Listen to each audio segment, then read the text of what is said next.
Hello everyone, എല്ലാവർക്കും നമസ്കാരം. എല്ലാവർക്കും ECB അക്കാഡമിയിലേക്ക് സ്വാഗതം.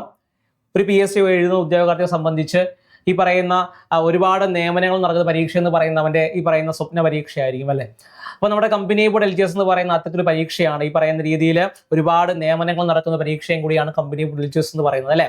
അപ്പോൾ നമ്മുടെ ഈ കഴിഞ്ഞിട്ടുണ്ടായിരുന്ന അതിൽ പറയുന്ന 609/2021 എന്ന് പറയുന്ന കാറ്റഗറി നമ്പറിൽ നിന്ന് വിളിച്ചിട്ടുണ്ടായിരുന്ന കമ്പനി ബോർഡ് LGSന്റെ റാങ്ക് ലിസ്റ്റ് 2024 കൂടി തന്നെയാണ് വന്നിട്ടുണ്ടായിരുന്നത് അല്ലേ. അപ്പോൾ 2024 വന്നിട്ടുണ്ടായിരുന്ന റാങ്ക് ലിസ്റ്റ് നിന്ന് ഏകദേശം ഇപ്പോൾ നോക്കുകയാണെങ്കിൽ ഏകദേശം 2900 അടുപ്പിച്ച് എന്ത് ചെയ്യുന്നുണ്ട് അഡ്വൈസുകൾ പോയിട്ടുണ്ടായിരുന്ന റാങ്ക് ലിസ്റ്റ് ആണ്. അപ്പോൾ ആ റാങ്ക് ലിസ്റ്റിൽ നിന്ന് ഏകദേശം 95 ഒഴിവുകൾ ഇപ്പോൾ റിപ്പോർട്ട് ചെയ്തുകൊണ്ട് തന്നെ എന്ത് ചെയ്യുന്നുണ്ട് പുതുതായിട്ടുള്ള ഈ പറയുന്ന ഇപ്പോൾ വന്നിട്ടുണ്ടായ റാങ്ക് ലിസ്റ്റിൽ നിന്നായിരിക്കും എന്ത് ചെയ്യുന്നത് ഈ 95 ഒഴിവുകൾ എന്ത് ചെയ്യുന്നത് നികത്തുന്നത് എന്നുള്ളതായിരിക്കും. അപ്പോൾ അതുമായിട്ട് ബന്ധപ്പെട്ട കാര്യങ്ങളാണ് എന്ത് ചെയ്യുന്നത് നമ്മൾ ഡിസ്കസ് ചെയ്യാൻ വേണ്ടിയിട്ട് പോകുന്നത് എന്നുള്ളതാണ്.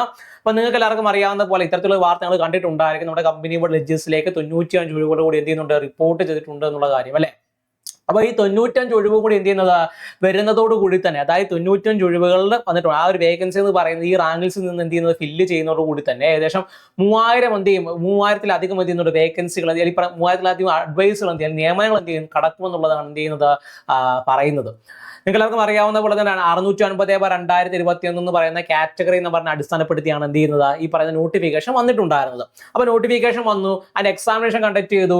2024 കൂടി തന്നെ എന്ത് വന്നു ഈ പറയുന്ന രീതി റാങ്ക് ലിസ്റ്റ് എന്ത് ചെയ്തു പബ്ലിഷ് എന്നുള്ളതാണ് അല്ലെ. അപ്പൊ ആ റാങ്ക് ലിസ്റ്റ് പബ്ലിഷ് 2024 പബ്ലിഷ് ചെയ്തു. അതിന് ഈ പറയുന്ന രീതിയിൽ എന്ത് ചെയ്യുന്നുണ്ട് 2027 വരെ എന്ത് ചെയ്യുന്നുണ്ട് കാലാവധി കിടക്കുകയാണ്.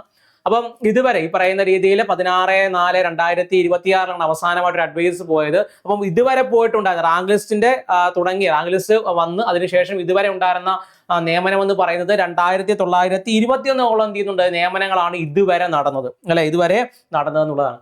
അപ്പം ഈ പറയുന്ന പുതുതായിട്ട് വന്ന് 95 ഒഴിവുകളും കൂടി വന്നിട്ടുണ്ട്. ഈ ഒഴിവുകൾ എന്ത് ചെയ്യുന്നത് നികത്താൻ വേണ്ടി ഈ റാങ്ക് ലിസ്റ്റ് ആളുകളെ എടുക്കുകയാണെങ്കിൽ നമ്മൾ പണ്ടൊരു വീഡിയോയിൽ പറഞ്ഞ പോലെ തന്നെ ഏകദേശം 3000-ലധികം എന്ത് ചെയ്യുന്നു ഈ പറയുന്ന രീതിയിൽ നിയമനങ്ങൾ നടക്കുന്ന ഒരു പരീക്ഷയായിട്ട് എന്ത് മാറും ഈ പറയുന്ന കമ്പനി ബോർഡ് LGS മാറുമെന്നുള്ളതാണ് അല്ലെ. ഏകദേശം 3016 അല്ലെങ്കിൽ 3016ഓളം വരുന്ന വേക്കൻസികൾ എന്ത് ചെയ്യും ഈ പറയുന്ന രീതിയിൽ വേക്കൻസികൾ എന്ന് പറയുന്ന അപ്പുറത്തേക്ക് നിയമനങ്ങൾ എന്ത് ചെയ്യും ഈ പറയുന്ന കമ്പനി ബോർഡിൽ മാത്രം നടക്കുമെന്നുള്ളതാണ്. കമ്പനി ബോർഡ് LGS മാത്രം എന്ത് ചെയ്യും നടക്കുമെന്നുള്ളതാണ്.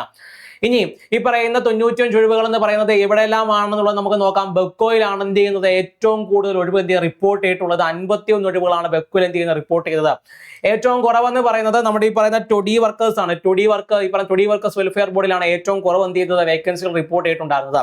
ഓക്കെ, 51 ഒഴിവ്. വെക്കോ വാട്ടർ അതോറിറ്റിയിൽ 24, ഹെഡ് ലോഡ് വർക്കേഴ്സിനകത്ത് 14 പേര്, പൊല്യൂഷൻ കൺട്രോൾ ബോർഡിനകത്ത് 2 പേര്, ബെക്കോ ക്ലാസ് ഡെവലപ്മെന്റ് കോർപ്പറേഷനകത്ത് 2 പേര്, ടൊഡി വർക്കേഴ്സ് ഡെവലപ്മെന്റ് ബോർഡിനകത്ത് 1 പേര്, ഖാദി ആൻഡ് വില്ലേജ് ഇൻഡസ്ട്രീസ് 1 പേര്. അങ്ങനെ 95 ഒഴിവുകളാണ് എന്ത് ചെയ്യുന്നത് ഇതുവരെ റിപ്പോർട്ട് ചെയ്തത്. അതും കൂടെ എടുക്കുമ്പോൾ ഏകദേശം 3016 നിയമനങ്ങൾ എന്ത് ചെയ്യും ഈ പറയുന്ന കമ്പനി ബോർഡ് LGSൽ നിന്ന് മാത്രം എന്ത് ചെയ്യും പോകുമെന്നുള്ളതാണ് അല്ലെ. അപ്പം നമ്മുടെ അടുത്ത കമ്പനി ബോർഡ് LGS എന്താണ് ഇനി വരാൻ വേണ്ടിയിട്ട് ഇരിക്കുകയാണ് അല്ലെ. ഈ പറയുന്ന രീതി കൺഫർമേഷൻ മറ്റു കാര്യങ്ങളെല്ലാം പരീക്ഷയുടെ ബന്ധപ്പെട്ട് മറ്റു കാര്യങ്ങളൊക്കെ വന്നിട്ടുണ്ട് ആണേ. അപ്പം ഇനി വരാൻ വേണ്ടി പോകുന്ന എക്സാമിനേഷൻ എന്ന് പറയുന്നത് ഒരുപാട് ഉദ്യോഗാർത്ഥികൾ പ്രതീക്ഷ നൽകുന്ന ഒരു എക്സാമിനേഷനും കൂടിയാണ്. ഈ പറഞ്ഞ രീതിയിൽ ഭരണവും മറ്റു കാര്യങ്ങളൊക്കെ മാറി വന്നിട്ടുണ്ട്. അപ്പം ഈ പറഞ്ഞ നിയമനങ്ങൾ നടക്കുമെന്നുള്ളതാണ് ഉദ്യോഗാർത്ഥി എന്ത് ചെയ്യുന്നത് എല്ലാ ഉദ്യോഗാർത്ഥികളും പ്രതീക്ഷിച്ചിരിക്കുന്നത് എന്നുള്ളതാണ് അല്ലെ. അപ്പൊ ഇനി വരുന്ന സമയങ്ങൾ എന്ന് പറയുന്നത് നിങ്ങളുടെ സമയമായിട്ട് നിങ്ങൾ കണക്കാക്കിക്കൊണ്ട് എന്ത് ചെയ്യണം ഇതിന് വേണ്ടിയിട്ട് പഠിച്ചു തുടങ്ങണം എന്നുള്ളതാണ്. അതായത് ഈ വരുന്ന പരീക്ഷകൾ എന്ന് പറയുന്നത് കമ്പനി ബോർഡ് LGSന്റെ പരീക്ഷ എന്ന് പറയുന്നത് പ്രിലിംസ് ഒക്കെ അത്യാവശ്യം എല്ലാവർക്കും ക്ലിയർ ചെയ്യാൻ വേണ്ടി പറ്റുന്ന പരീക്ഷ തന്നെയാണ് അല്ലെ. അപ്പൊ നിങ്ങൾ എന്ത് ചെയ്യണം ഈ പറയുന്ന രീതിയിൽ കമ്പനി ബോർഡ് LGSന് വേണ്ടിയിട്ട് നല്ല വ്യക്തമായിട്ട് തന്നെ പഠിച്ചു തുടങ്ങണം എന്നുള്ളതാണ്. അപ്പൊ നല്ലപോലെ വേക്കൻസി മറ്റു പരീക്ഷ പോലെ അല്ല, പറയുന്ന ബെക്കോ LD പോലെ പരീക്ഷ പോലെ അല്ല, മറ്റു പരീക്ഷകൾ പോലെ ഈ പറയുന്ന രീതിയിൽ എന്ത് ചെയ്യുന്നത് വളരെ കുറച്ച് എന്താണ് ഈ പറയുന്ന നിയമനങ്ങൾ മാത്രം നടത്തുന്ന പരീക്ഷ അല്ല കമ്പനി ബോർഡ് LGS എന്ന് പറയുന്നത് അല്ലെ. ഇപ്പം 10,000 അടുപ്പിച്ച് എന്ത് ചെയ്യുന്നുണ്ട് ഈ പറയുന്ന രീതിയിൽ വേക്കൻസികളൊക്കെ ഈ പറയുന്ന നിയമനങ്ങളൊക്കെ പോകുന്ന ഒരു പരീക്ഷയും കൂടിയാണ് കമ്പനി ബോർഡ്. അപ്പം പ്രധാനമായിട്ട് PSC ഇപ്പോൾ PSC എന്ന് പറയുന്നത് അപ്പോൾ ഒരു ഗവൺമെന്റ് ജോലി ആഗ്രഹിക്കുന്ന ഉദ്യോഗാർത്ഥിക്ക് എന്ത് ചെയ്യുന്നതാവും പ്രധാനമായിട്ടും ഫോക്കസ് ചെയ്യുന്ന പരീക്ഷയും കൂടിയാണ്. അതിൽ വളരെ വ്യക്തമായിട്ട് ഈ പറയുന്നത് പഠിച്ചു തുടങ്ങാന്നുള്ളതിനപ്പുറത്തേക്ക് എന്ത് ചെയ്യുക നിങ്ങൾ പ്രധാനമായിട്ടും ഒരു സ്ട്രക്ചർ അടിസ്ഥാനപ്പെടുത്തി എന്ത് ചെയ്യുക പഠിക്കുക എന്നുള്ളതാണ്. ഓക്കെ, അപ്പൊ നിങ്ങൾ ഇപ്പൊ തുടങ്ങിയില്ലെങ്കിൽ അത് വലിയ നഷ്ടമായിട്ട് തീരും എന്നുള്ളതാണ്. വളരെ നേരത്തെ തന്നെ തുടങ്ങേണ്ട പരീക്ഷയാണ്. നിങ്ങൾക്കറിയാം ഇതെന്ന് പറയുന്നത് 2 ഘട്ടങ്ങളായിട്ടൊക്കെ ആയിരിക്കും എന്ത് ചെയ്യുന്നത് നടക്കുന്നത് എന്നുള്ളതാണ്. അപ്പോൾ എന്ത് ചെയ്യുക, വ്യക്തമായിട്ടൊരു പ്ലാനൊക്കെ അടിസ്ഥാനപ്പെടുത്തി എന്ത് ചെയ്യുക, പഠിച്ചു പോകാൻ വേണ്ടിയിട്ട് ശ്രമിക്കുക. അപ്പോൾ ഇനി വരാൻ വേണ്ടി പോകുന്ന പരീക്ഷകൾ, അതായത് ഈ പറയുന്ന രീതിയിൽ ഇനി അടുത്തടുത്ത മാസങ്ങളിലായിട്ടൊക്കെ നടക്കാൻ വേണ്ടി പോകുന്ന, ഇനി വരുന്ന മാസങ്ങളിൽ നടക്കാൻ വേണ്ടി പോകുന്ന പ്രധാനപ്പെട്ട പരീക്ഷകളിൽ ഒന്നാണ് ഈ പറയുന്ന VFA, ബെക്കോ, കമ്പനി ബോർഡ് പരീക്ഷകൾ അല്ലെ. ഈ പറയുന്ന പരീക്ഷകളിലേക്ക് പഠിച്ചു തുടങ്ങുന്നവരാണ് നിങ്ങൾ, അല്ലെങ്കിൽ പഠിച്ചുകൊണ്ടിരിക്കുന്നവരാണ്. ഇതുവരെ പഠിച്ചിട്ട് ഈ പറയുന്ന ഇതിലുള്ള സ്ട്രക്ചറുള്ള സ്റ്റഡി പ്ലാൻ എനിക്ക് എന്ത് ചെയ്യുന്നില്ല, ബിൽഡ് ചെയ്യാൻ വേണ്ടി സാധിക്കുന്നില്ല. എൻ്റെ പിഴവുകൾ ഏതെല്ലാം ഭാഗങ്ങളിലാണെന്ന് മനസ്സിലാക്കാൻ വേണ്ടി സാധിക്കുന്നില്ല. കൺസിസ്റ്റന്റ് ആയിട്ട് പഠിച്ചു പോകാൻ വേണ്ടി സാധിക്കുന്നില്ല. എങ്ങനെയാണ് പഠിക്കേണ്ടതെന്ന് അറിയില്ല, അല്ലെ പഠിച്ചു തുടങ്ങിയിട്ട് എങ്ങനെയാണ് പഠനം മുന്നോട്ടേക്ക് കൊണ്ടുപോകേണ്ടതെന്ന് അറിയില്ല. അപ്പോൾ സ്റ്റക്കായി നിൽക്കുന്നവരാണെങ്കിൽ നിങ്ങൾക്ക് എന്ത് ചെയ്യാൻ പറ്റും, ഈ പറയുന്ന പ്രയാണം എന്നുള്ള ബാച്ചിലേക്ക് നിങ്ങൾക്ക് ജോയിൻ ചെയ്യാൻ വേണ്ടി സാധിക്കുന്നതാണ് കേട്ടോ. അതായത് ഈ പറയുന്ന പരീക്ഷകൾക്ക് എന്ത് ചെയ്യാൻ പറ്റും, ഒരുമിച്ച് പഠിച്ച് മുന്നോട്ടേക്ക് പോകാൻ വേണ്ടി സാധിക്കും. അതല്ല നിങ്ങൾക്ക് ഈ പറയുന്ന ഓരോ കോഴ്സുകൾക്ക്, ഈ പറയുന്ന ബെക്കോയ്ക്ക് വരെ ക്ലാസ്, അല്ലെങ്കിൽ പറയുന്ന VFAക്ക് വേണ്ടിയിട്ട് പ്രത്യേകം ബാച്ച് എടുക്കാനാണെങ്കിൽ അതെന്ത് ചെയ്യുന്നുണ്ട്, ഓപ്ഷൻസ് നമുക്ക് അവൈലബിൾ ആണെന്നുള്ളതാണ്. ഓക്കെ, അപ്പോൾ നിങ്ങൾ എന്ത് ചെയ്യുക, നിങ്ങളുടെ പഠനം ഇവിടെ തുടങ്ങുക എന്നുള്ളതാണ്. കാരണം ഇപ്പോൾ 2026 എക്സാമിനേഷൻ നടത്തി, അതിനുശേഷം ഈ പറയുന്ന രീതി പ്രിലിംസും മറ്റ് മെയിൻസും മറ്റു കാര്യങ്ങളെല്ലാം കഴിഞ്ഞ് ഈ പറഞ്ഞ ഇതിൽ 2027 കൂടി തന്നെ 2027 ആ സമയത്തൊക്കെ എന്ത് ചെയ്യുക, ഈ പറയുന്ന പുതിയ റാങ്ക് ലിസ്റ്റ് മറ്റു കാര്യങ്ങളൊക്കെ പബ്ലിഷ് ചെയ്യുകയാണെങ്കിൽ അതിൽ നിങ്ങളുടെ പേര് കാണണം.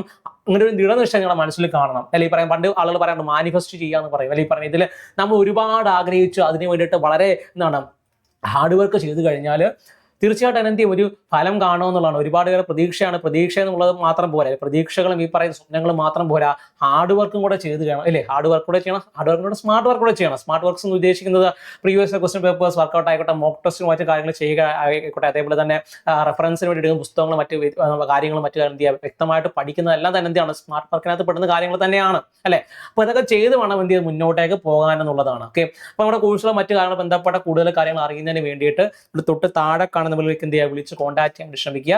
നമ്മൾ പറയുന്ന കോഴ്സുകൾ ബന്ധപ്പെട്ട കൂടുതൽ വിവരങ്ങൾ എന്ത് നിങ്ങൾക്ക് അത് ലഭ്യമാക്കി തരുന്നതായിരിക്കും. അപ്പോൾ നിങ്ങളുടെ പഠനം എന്ത് ചെയ്യുക, ഇവിടെ തന്നെ തുടങ്ങുക അല്ലെ. ഇത്രയും ഓപ്പർച്യൂണിറ്റീസ് ഉള്ള മറ്റ് പരീക്ഷകൾ എന്താണ്, വളരെ റയർ ആണെന്നുള്ളതാണ്. അപ്പം നിങ്ങളുടെ ലക്ഷ്യം ഇതാണെങ്കിൽ എന്ത് ചെയ്യുക, ലക്ഷ്യത്തിന് വേണ്ടിയിട്ട് സഞ്ചരിക്കുക, അതിന്റെ പുറകിൽ പോവുക. തീർച്ചയായിട്ടും എന്ത് ചെയ്യും, ഈ വരുന്ന വർഷങ്ങൾ എന്ന് പറയുന്നത് നിങ്ങൾ ഈ പറഞ്ഞ സർക്കാർ ജോലിയിലേക്ക് എത്തിക്കുന്ന, അല്ലെ ഈ പറയുന്ന സർക്കാർ ഈ പറഞ്ഞ ഗവൺമെന്റ് ഓഫ് കേരള എന്നൊക്കെ പറഞ്ഞ ടാർഗറ്റ് ഒക്കെ ഇരിക്കണ്ടായോ അല്ലെ.